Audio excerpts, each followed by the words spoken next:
বিসমিল্লাহির রহমানির রহিম। আমরা আসছি এই প্রথম আমার লাইফে নালিতাবাড়িতে, বিশেষ করে নাসাবাই টিমদের সাথে দেখা করতে। আসার সময় ময়মনসিংহের বিখ্যাত মিষ্টির দোকান মিষ্টি কানন থেকে তাদের জন্য বেশি আনতে পারি না, অল্প কিছু মন্ডা আনছি। আমি জানি রাসেল ভাই প্রিয় মন্ডা, প্রিয় হয়ে যাবে তার মনটা ঠান্ডা। ভাই প্লিজ আপনি এটা পুরোটাই লিপু ভাইয়ের জন্য। ভাই ভাই আপনি এটা হাতে রাখবেন, সবাই সবাই সবাই টিমে।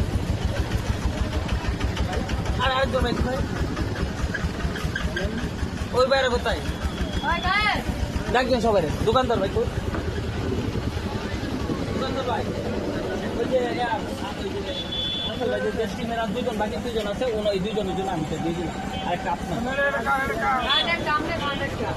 আর ওই ভাই বাকি বাকি কি সুমন কাকা? সুমন কাকা একটা নেন দাও। হ্যাঁ কাগজ, আরে কাগজ থাক দাও। না না না না কাগজ কাগজ না, আপনি ভিডিও অফ করেন। Enough enough enough. শুনুন কাকা আপনার এই মন্ডাটা নেন দাও।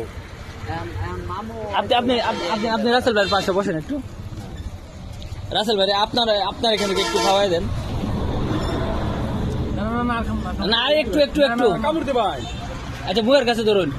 এই যে এখন আমাদের আজিজের মামু আমার চাচা রাসেল ভাইকে মুন্ডা খাওয়াই দিচ্ছে। ধন্যবাদ রাসেল ভাইকে ওনার মুন্ডা গ্রহণ করার জন্য।